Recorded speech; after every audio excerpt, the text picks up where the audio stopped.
All right, everyone. Welcome again to No Gi Required. To me, I have as a guest today a special friend that I happen to know for quite some time. I did not know in the beginning what was behind him, but he's a true artist. And the incredible thing is he's able to do so many things artistic. And he ended up doing the art of Jujitsu that I end up to know him and become a very close friend, Mr. Eddie Young. I will have Jay jumping in and help me out because there's so many things that this gentleman does. Incredible in terms of creative. And I want everyone to know that it's amazing. And when you see it and go to his Instagram, you go to the website and look into what this guy being involved with so many things in movies that people already saw and they have no idea. And the same way, it's funny the way he plays Jiu-Jitsu at our academy with so many little details. Now I understand why, because all the arts that he does, it's a lot of little details.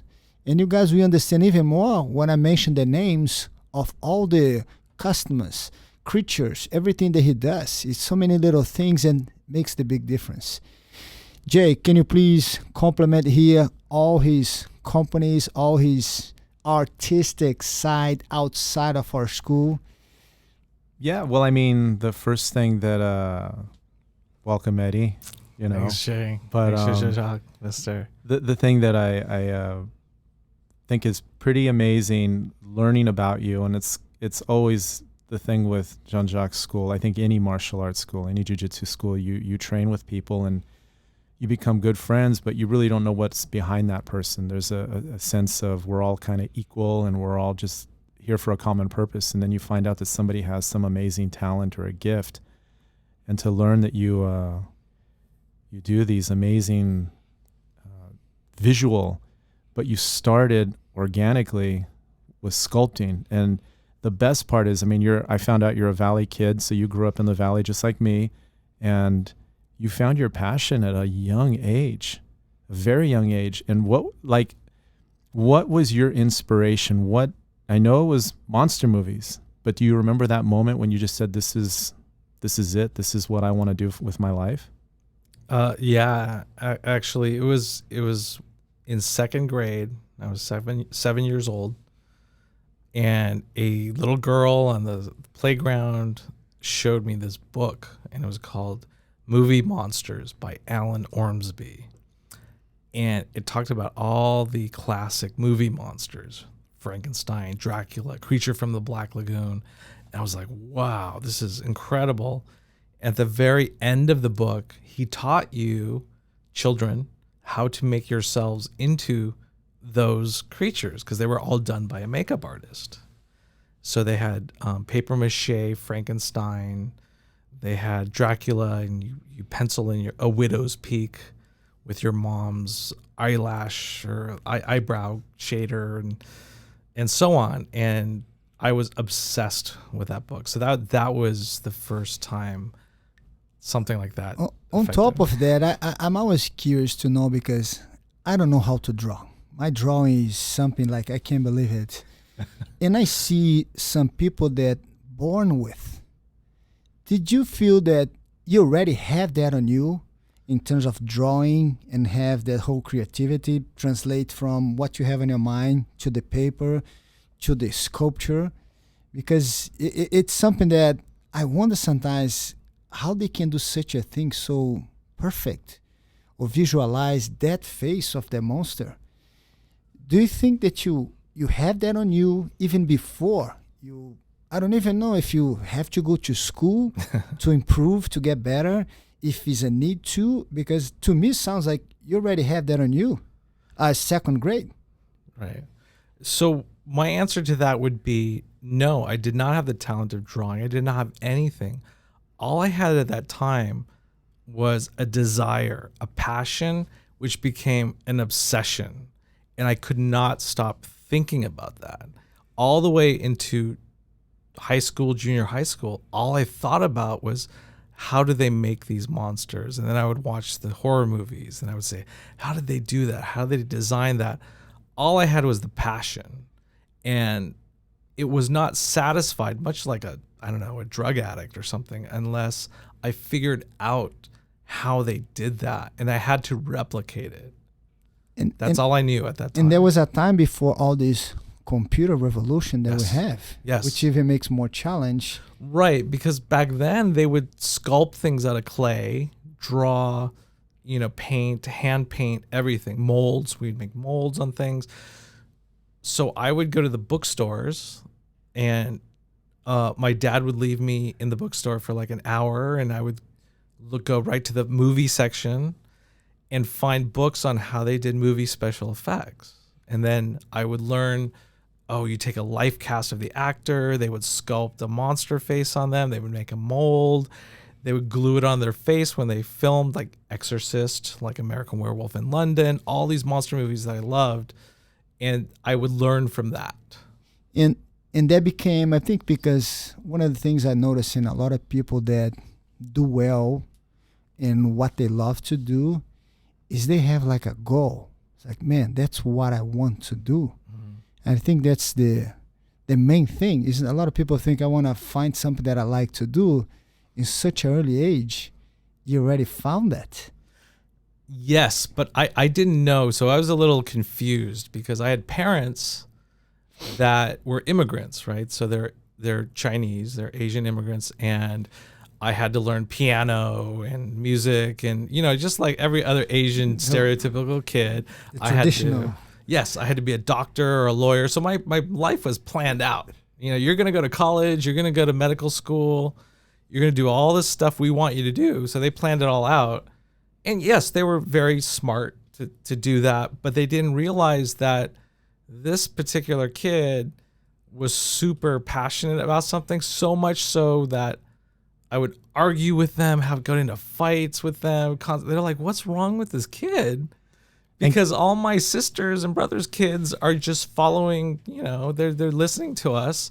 But this kid wants to make monsters. Like, how do you make money at that? You're going to starve. You're going to, So. And case in point, going back to your story, you're having these debates, I guess, with your parents. And it reminds me of Jean-Jacques has a post that he puts on Instagram once in a while with all the great, really super successful companies. They all shared one thing in common: their beginning, where they started. And so for you, I'm sure that debate went on for a while, but just to take it to another level, you started your own studio in your parents' garage. Yes. So that's just kind of like, okay, I'll study, I'll do the piano, I'll do this, but this is the beginning. And when you started doing that, did your parents take note? Yeah, well, I kind of had to negotiate with them. So I realized, they were like, you were putting it very nicely, but they were like knock down, drag out, like yelling matches and stuff. And I'm just like, I don't understand why I can't do what I'm passionate about. And so I negotiated with them. I said, if I get good grades, if I keep getting Christmas money so I can buy materials and do what I want, can I start a studio in our garage and continue doing what? And they agreed. They said, okay, as long as you get good grades and continue doing what we want, that's okay. So that was my first kind of business negotiation, if you will, to really just do what I was so passionate about. I literally had dreams about it, and I would wake up the next morning at 5 a.m, running down the stairs so I could pull latex rubber out of a mold that I had poured the night before, just to see my creation, So it was. And that's another question that to me is intriguing: is how did you get inspired? How do you have the vision of this character, this monster, or how that happened with you? So early on, when I was much younger, they always say kind of if you were to imitate something, that's kind of a form of flattery. So all I knew back then is all the horror movies I saw. E.T. I think came out at that time. The Thing, American Werewolf in London. I just tried replicating those things, And that's what I was obsessed about. I didn't even know why. I just wanted to make a werewolf mask. I wanted to make a gorilla mask. It was based on the movies that I saw. So as a child, I didn't know where the inspiration came from, but I knew I just had to do it. I had to. As an adult and a much more mature artist, inspiration comes from everywhere. It's nature, go to the ocean, go to the beach, you see a rock, you see textures in it, and you can get inspired from anything. So it's very different as far as that's concerned. Now let me ask you this. What a lot of people do not know is when you design a monster, or when a company comes to you guys, to your studio, and say, hey, I'm making the costume of Superman. Mm-hmm. And they think sometimes everything comes from one place. And that was what I thought. But reading more about you, I understand that in every costume that are made, you have a little detail that comes from a different place. Mm-hmm. I really like you to name a few of, because a lot of movies that I love it and I watch so much, I had no idea pieces of that action hero, that monster, came from you and your company and your partners. Please give me a name of some. I saw Superman, I saw Catwoman, I saw Iron Man, and a lot of the monsters that I'm not very familiar with, but I know they're very huge in the video game. Eddie, please fill me in on that, because it's so many and I wanted people to know. And like we pay attention in details in Jujitsu, now I'm paying attention in a lot of the things that you did and the pictures that I saw, the little parts that made everything look better. Right.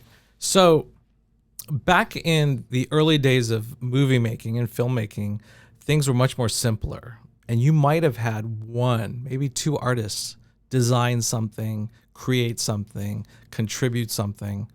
But these days, all these characters are so important to the movie company, to the film company. They make so many hundreds of billions of dollars, right? Yes. So every detail is so important. So now you have armies of artists designing one thing. It's very different, right? So you might have 10 people involved with the Superman costume, the mask for Catwoman, or what have you. Catwoman, actually, there was only maybe, I would say, 3 people involved: myself, the costume designer, and the director himself.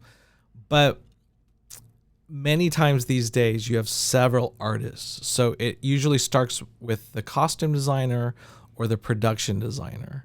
The production designer will usually design the whole look of the film, including spaceships, weapons, sets. Costume designer very much just focused on the costume. But then under them, they'll have an army of illustrators, designers, artists. And when you start messing with something that's as incredible and historic in the American folklore as Superman, you have many people very worried and concerned that you, number one, don't alienate him and design him so differently that you alienate the original fan base, that they'll hate Superman because you designed him to look so weird.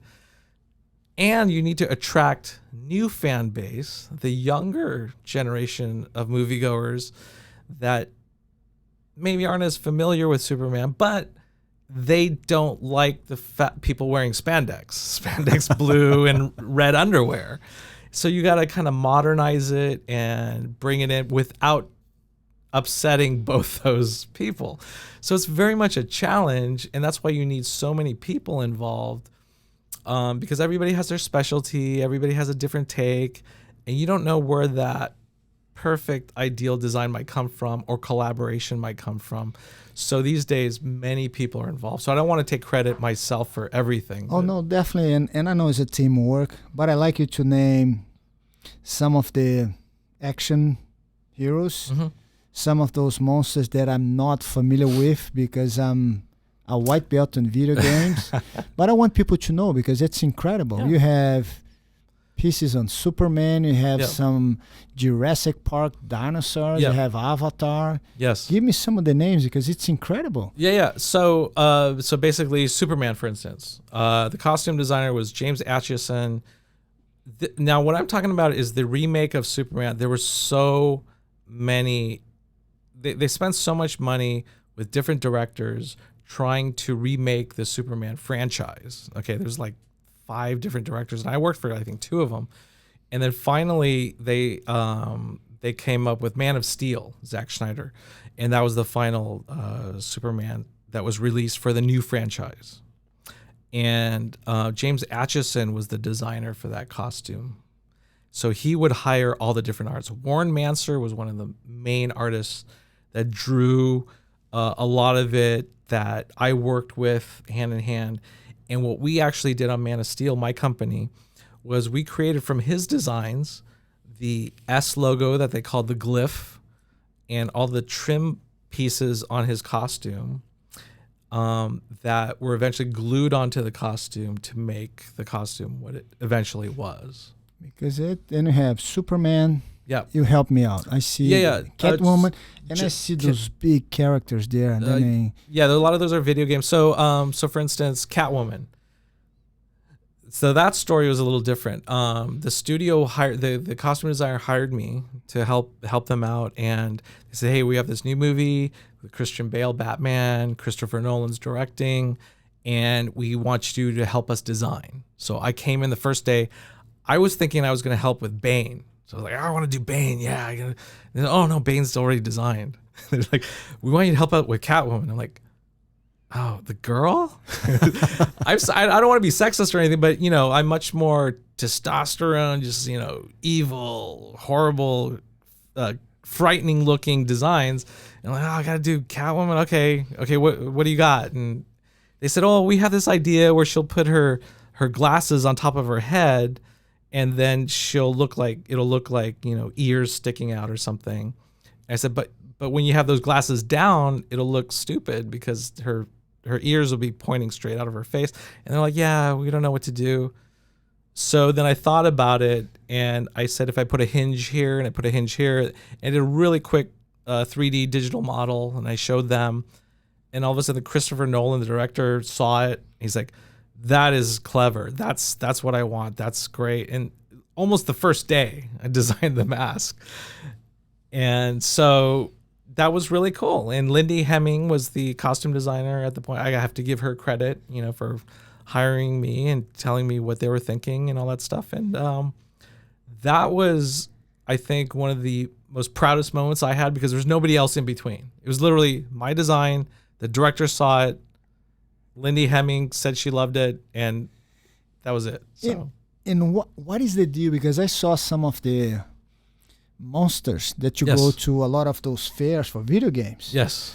What is that involvement with video game? How you come up from a 2-inch character in a screen to come to 20 feet, huge size, showing in those fairs? Right. How? So one of the images you were looking at was called Overwatch. It's a very video game called Overwatch, and it was by Blizzard. And I come from film, so I'm a little uneducated in the video game world, but I knew this was Blizzard's huge release. So this was as big as like Star Wars, for them to release this new franchise. And they came up to us and they said, hey, we have these characters. And what's interesting about video games is you only see them in the computer. Yes. You never see them in real life. It looks real to me. Yeah. No, That's but the that's thing. real. So whenever they call us to build something, that's very exciting because the fans get to see what it looks like in real life instead of just on a computer screen. So they called us and they said, actually the advertising agency called us, and they were called Droga 5. They were in New York. And they said, we have this release of Overwatch, which we're responsible for. Multi-million-dollar campaign, it was a huge release. And they said, here's our idea. And their idea was to release 3 of the characters from the video game as toy action figures, like you would buy in Toys R Us. You'd take it right off the shelf, and it's in their bubble pack with a cardboard behind it. And we want to make them 16 feet tall in 3 different cities in the world. And I was like, wow, okay. So we never say no. We only say, okay, we'll figure it out. So I started figuring it out, and I said, hey, it'd be a lot cheaper and easier to do if we made it like a box, like a clear box, like you would find in a Toys R Us or something. And they agreed. They said, fine, that's fine. And so we started from there, and we said, yeah, I think we can do this. And we budgeted it. We, scheduled it.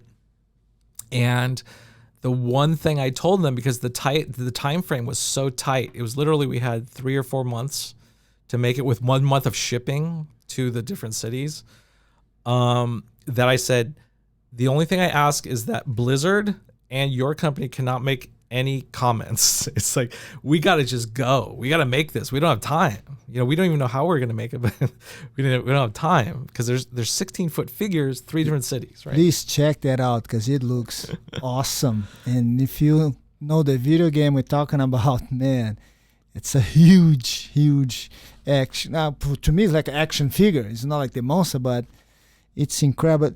This is another example that when people come to our jiu-jitsu school to train, until the time we know that person well, we never know what's behind, what is coming to our environment. And here I am, I'm a white belt talking about to a coral belt artist, because this is incredible. And I never knew until I'm start to get to know you. And not only stop on that, I think is today, after so many years being training jiu-jitsu, does that jiu-jitsu end up having any impact in your life in general, private, at work? Is there any I would say benefit, anything that you feel like a switch that makes you feel better? Of course. It's jiu-jitsu is integrated into my life. Like, I will be doing it forever. So I look at happiness, like what makes a person happy, right? And I believe it is balance of many different things, right? For me, it's left brain, right brain. It's finance, it's romance, it's health. It's jiu-jitsu takes care of my health, physical, everything, self-confidence, mental, all that stuff. It takes care of all that. All I got to do is show up to class. It takes care of a huge percentage of my happiness, right? That's how I look. It's a very simple way of looking at it, but seriously, it really does. And then besides that, like the psychological part, when you're about to give up, like, okay, so when I was white belt and first started training, the minute somebody puts your arm around your neck, you want to tap. Now I realize I can wait a long time, and half the time people can't choke me. It doesn't really affect me. So I realized if you can wait a little bit and just stick it out, and it teaches me to continue fighting, don't stop. And so many times I realized if I didn't stop, I'm fine. I could keep going. Now, with that in mind, I have a question regarding that. I'm going to kind of jump back a little bit. Before you started your companies, you obviously were very fortunate, especially here in LA. People want in the entertainment industry, and you were able to make some connections at a very young age, which I'd like to hear more about. But the one thing that I read was that you, up until a certain point, everything was sculpting. It was just hands-on. Mm-hmm. And then the digital realm took over. And that was something that was a hard sell for you. You kind of struggled with it.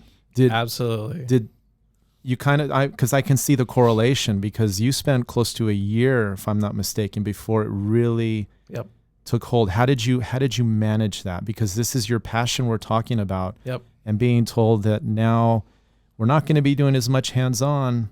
Now it's going to be behind a screen. Right. How did you deal with that?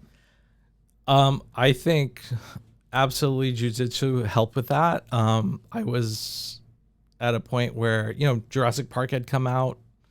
The writing was on the wall. Abyss, Terminator 2, digital effects were prevalent. The age of making rubber monsters was absolutely disappearing. We were all having internal discussions about it. Everybody I worked with, oh my God, where's this? As extinct as the dinosaurs. And I did not want to give up on it. I had a great friend named Aaron Sims who started doing Photoshop, then started doing 3D modeling. And I said, hey, I want to learn. And a similar thing from Jiu-Jitsu was just discipline. Just go. Just show up. That's like one of the mantras in Jiu-Jitsu. Just keep coming. I did that. That was my mindset. It wasn't, this is so hard to learn and this sucks and this is horrible. I just kept showing up to my friend's apartment and he was learning too.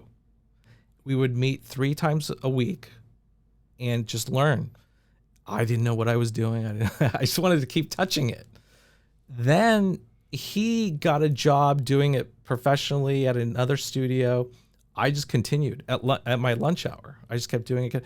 And one day it clicked. I'll never forget that day.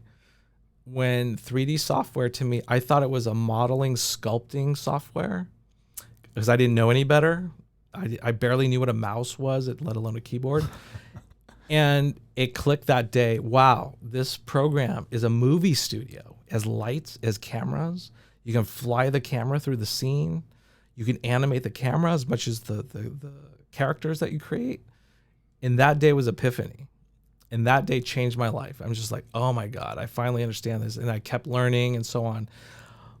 But had I not been training jiu-jitsu, I think I would have given up. It was just like, I don't know. It's just so ingrained in your life. It's just like the never give up attitude. It's like you don't even have to mentally be there. Just go. Yeah. You know what I mean? It coincidentally, a lot of the quotes that I use myself on Instagram, evidently not all of them is mine. But yesterday I put one that fits perfectly in what you just said. Don't give up. You could be one day from success. Absolutely. And that's what is the whole idea behind our podcast, is to make sure someone that's sitting out there, which has the desire, which work on the same line of same field as you are, listen to you right now, probably going through some tough times, understand that you can make it. It's just maybe one more day and you're right there, but not giving up. And that's the main thing behind what we're doing over here, is to make sure somebody out there, I have no doubt a lot of people right now that listen to us are able to connect exactly with everything that you're saying right now. On top of this, not sure how long ago, you have a small injury training jiu-jitsu here at the school. And with the vision that you have into details, you come up with an idea.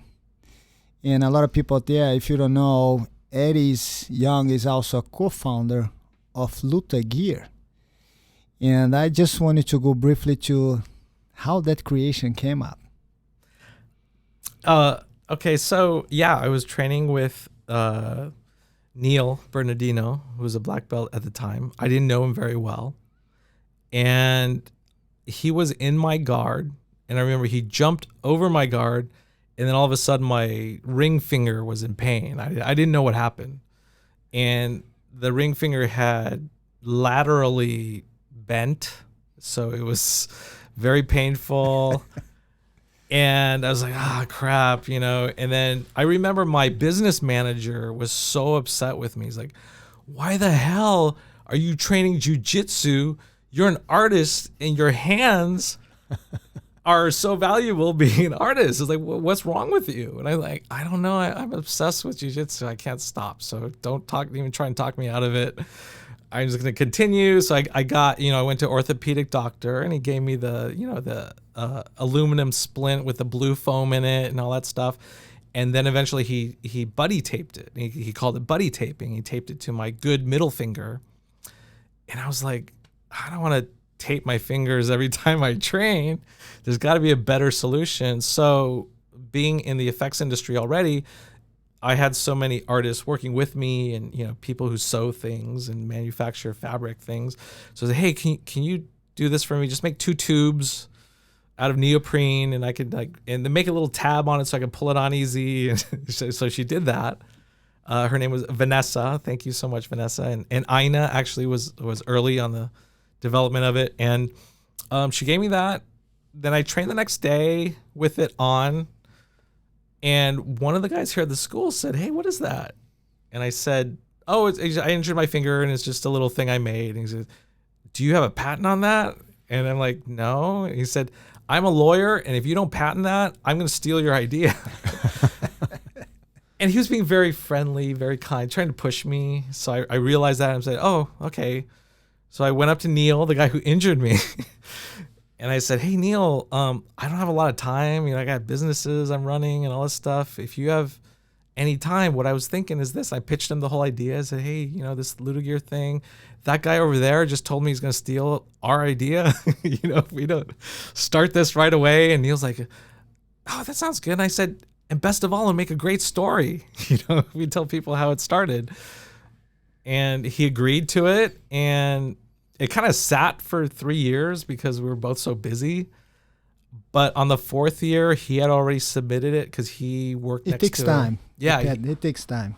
But he had a glove manufacturer near him. And it finally got going like on the 4th year or something. So Born out of adversity. Yes. Absolutely. I remember that too, because I remember asking Neil, because I always showed up different times from you, but I saw Neil quite a bit. And I remember the early prototypes, I would ask him, because my left hand, the pinky and the ring finger are just kind of out of whack. So I'd always need support. Right. And I use it all the time. And then one day, it might have even been you, I came in and I had the 2, but I had my middle finger taped. And whoever it was, I can't remember which one of you it was, but you're like, "Wait, what are you doing?" You gave me a face and then ran over and then we just came out with a 3 finger. Yeah. So thank you. You saved my jujitsu career, and it's IBJJF legal. I wear it in competition. Yeah. We were surprised at that, but yeah. Do you know the great thing behind all of this is not only he's behind and create that company with Neil, that is his partner, but on top of that, the way I see is a lot of companies, creations that involve into the martial arts world. You not only did that, and hopefully it takes time for people to understand to actually making profit out of. But one amazing thing knowing you is that you invest and help so many people. You sponsor a lot of people behind with Luta Gear. And that incentive that you do, man, it changed a lot of people's life. It's the company behind, the way I see, is not with the intent to just profit, but the push that you're doing to so many people. I saw people from all over the world. Luta Gear today is everywhere. I saw in Japan, I saw in Brazil, I saw everywhere. You go and people sending happily pictures to you with the finger not looking so good, but with Luta Gear on their hand, which is amazing. And for people there to have an idea, and I know Eddie for a long time, I don't know if he'll be okay, but I'm going to mention anyways.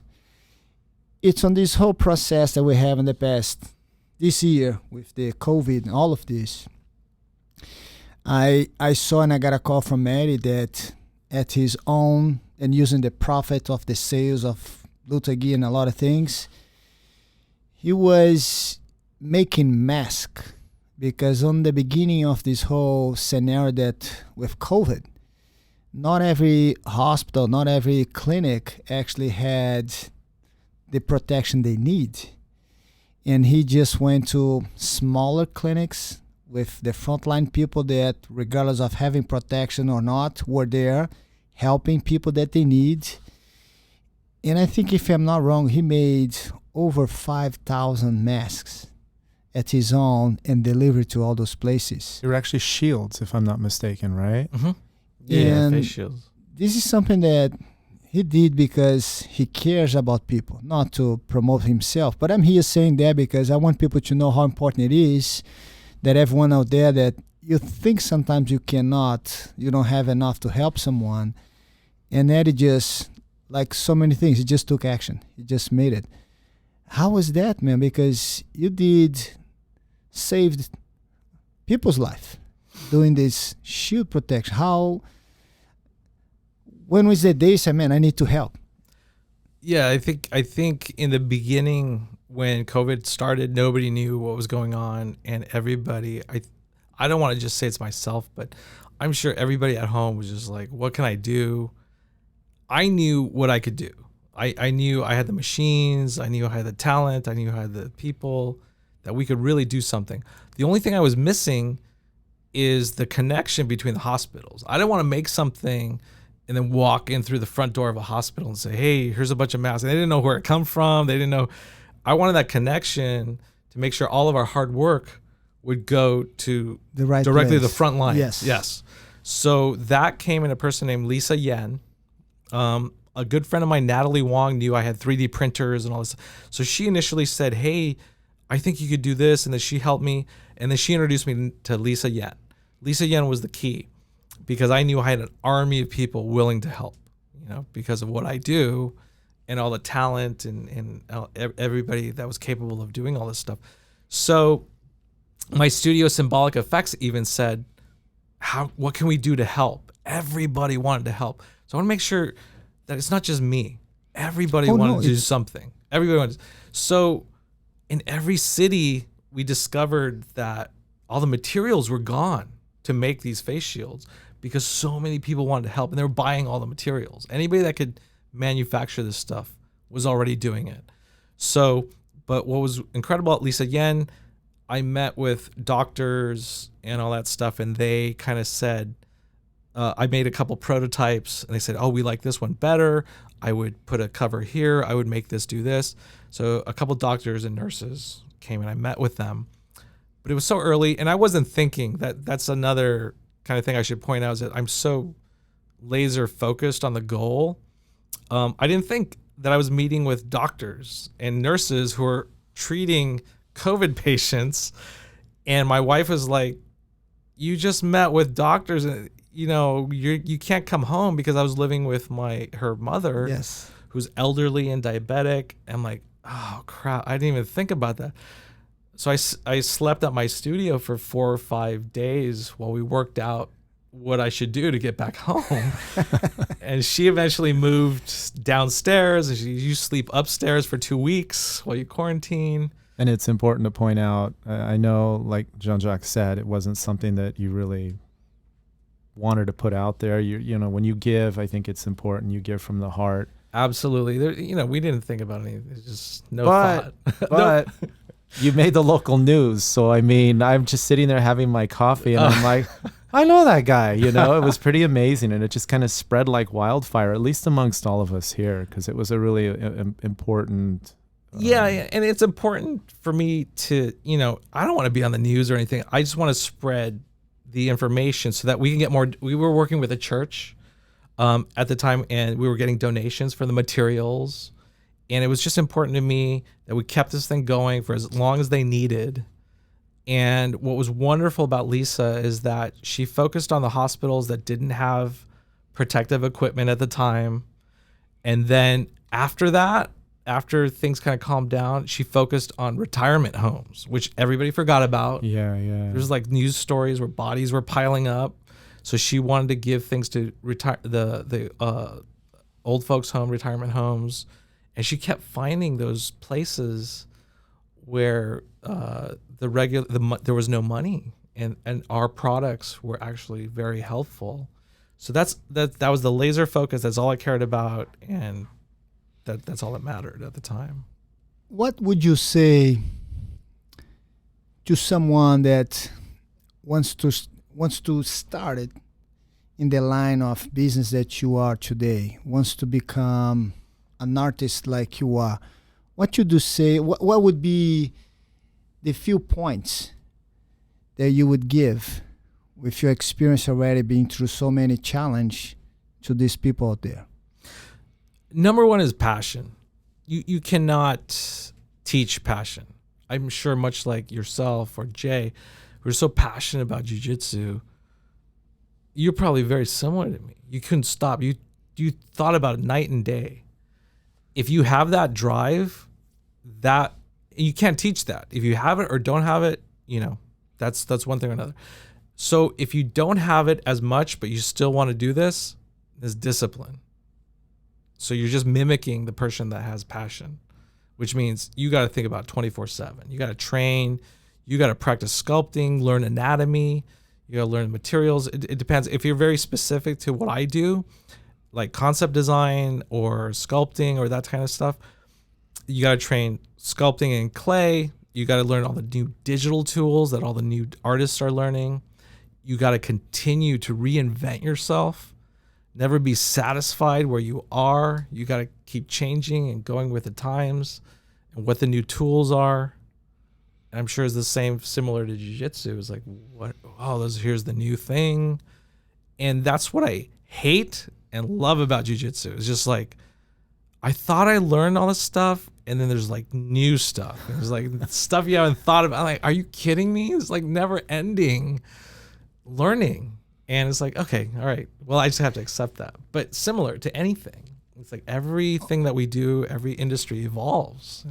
On top of that is, I think it would be almost one question for two different or same subjects. What is the art means to you? And on top of that is there any similarity between the arts that you do in Jiu-Jitsu and what that means to you? Absolutely. So art, in the sense of what I do, here's how I look at it. If life was devoid, had no art in it, just imagine all the buildings, just white cubes. Imagine all the cars, just white cubes. There would be no clothing that people wear, whatever, gray, whatever, slacks and shirt. There'd be no artistic. Everything that you see today visually wouldn't exist, because everybody that made a t-shirt, to shoes, to the building that you're in, to the interior design, to the car, to the movies that you watch, to the perfume bottle that you see, to the toothpaste that you squeeze out, to the toothbrush design, everything is designed by an artist. Everything we see around is designed by an artist. And today, more so than ever, because of CAD design and digital and computer, every camera that you see, every cell phone, these microphones we're using, everything's designed. And it gives it a unique quality that an artist interpreted. Otherwise, it would just be like, I don't know, communist China in the 50s or something. It just look like gray buildings. And everybody's wearing the same clothing or something. You know what I mean? So art is so important. Music videos, everything, sculpture. And every artist is trying to push the boundaries and take art into the next level. Whether you're a video music director, whether you design iPads, whether, whatever it is that you do. So art is so essential. And without it, life is so boring. It's so different. Jiu-jitsu and art is so similar because jiu-jitsu is just endless. Right now, okay, so here's my gripe. It's like, I think Gokor was doing footlocks back in, I don't know, the early 90s when I went to jiu-jitsu tournaments, and I went to jiu-jitsu tournaments and watched them. Nobody was there. There's nobody at a jiu-jitsu.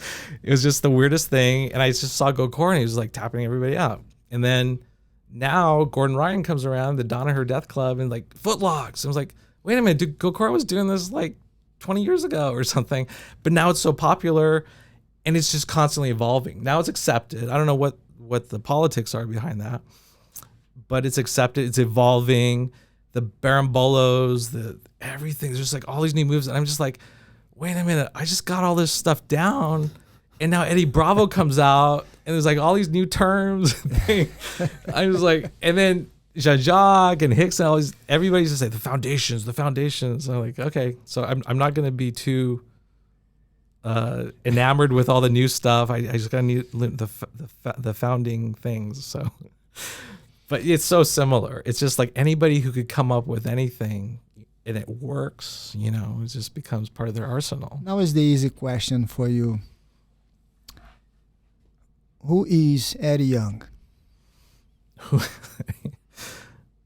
I believe, okay, truly, I believe I'm forever the student, forever, of life, because it just doesn't stop. I'm so tired, I wish it would stop. But in my field, in jujitsu, in my relationship, my kids, I learn every day. And you can't stop. It just continues. You just keep learning new things. My kids teach me things. I learn things from the white belts here, from the black belts, from every belt here. I learn things from the new artists coming up who said, hey, I just tried this technique with this program, is like produce amazing results. And I'm like, oh, wow, that's amazing. It just never ends. It's just, you're a student continuously. And I truly believe when you stop learning, you're done. You know, you might as well just hang up the coat and say, lie down and say, okay, I'm done, you know?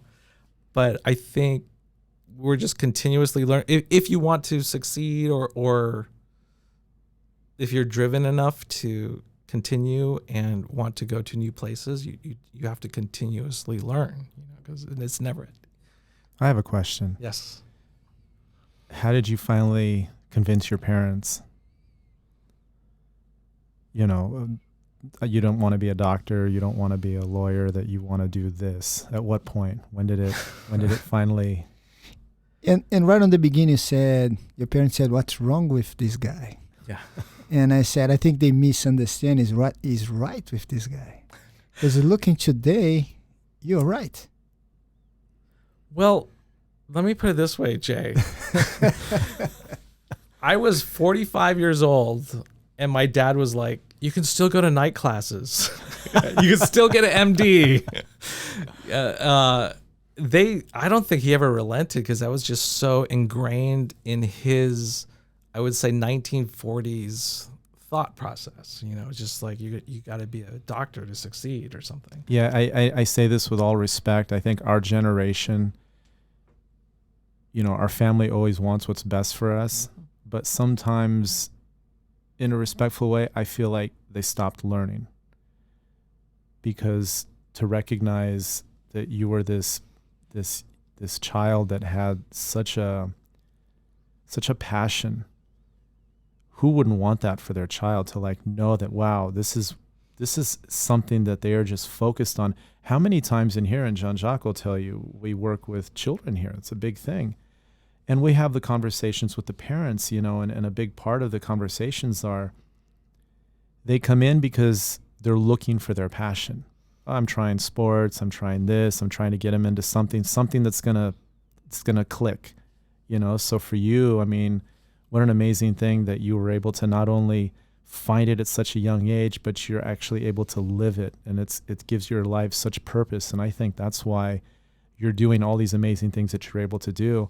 And it's also why I think you have the coolest name for your business, DEITY Creative. I think that's just the best. And then I know you have the other one too, the shadow effects. Or symbolic effects. I'm sorry. Arts, yeah, symbolic effects. But yeah, I mean, DEITY came about because people are saying, oh, you guys are like gods because you make things, you make life and creatures and things like that. But I wanted to go back and absolutely talk about what you emphasize, which is passion. I mean, even to this day, I think my dad passed away, but my mom is just kind of getting it, you know, and the passion thing and all that. And it's like, why did you come to America? You know, this is the land where you can kind of work hard and do whatever you want and succeed, right? I wanted to make monsters. You can't make a living at that. It's crazy to an immigrant, right? Back in 1960s, you know, that's crazy. My son's going to make monsters for movies and be successful. I mean, that's the craziest dream. But wow, today in the art schools, like art center, so many Asian kids who, and I say Asian because, I mean, they're all kind of cut from the same mold. It's like, you got to be a doctor, you got to be a lawyer, you got to learn piano, you got to learn violin and all this stuff. And it's all true. But you can make a living at this. And now the younger Asian parents are like, wow, you make as much as a doctor makes? It's like, oh, wow, you designed video game characters. And there's an element as well, even if you didn't, there's always a trade-off. You have a demanding career like a doctor. I mean, the amount of stress that is placed on them. But if you have something that you're passionate about, it goes back to that balance. You know, you work hard, you sacrifice, but it's something you do out of love. It's in a way no longer looks like a job. Yes. While you're working. I never in my whole life felt Jiu-Jitsu is a job or work. You never worked a day in your life. Oh, never. I just feel like, man, it's my hobby, my favorite thing to do. Yeah. And I get paid. Yeah. People pay me to come here. I will come for free. And that's something that I never felt in one day in my life, that I'm actually working. And when you love what you do, that's the feeling you get, for sure. Absolutely. And that's to the parents that bring their kids here, and all the next generations. Like, I hope they're smarter about that. I think people that grew up in this country realize there's so many opportunities and so many different ways of making a living here, and you can pursue your passions and make it happen, for sure. Yeah. For sure. Yeah, absolutely. Yes, everyone out there, here we go. Man, I think I can talk to Ed for days, for sure. So many things and so many more things that I will ask him. And I just want to make sure that he's an incredible person here. He's someone that I get to know more again, who he is behind his face. And I know now so much about him, and we become good friends. Thank you for coming, Eddie. That was awesome, Thank man. you so much. Thank you for being here. And man, I have so many more questions for you that will leave for another time. And thank you. And we'll put your links, your two companies, and there's some great information to share with our viewership. So that'll be on the video as well. Awesome. So thanks again. Thanks, Professor. All right, everyone. Thank you for another No Gi Required. And I have this incredible person here with me, Eddie Young. I will see you soon on the mat, sir. Yes. See you tomorrow. Take care.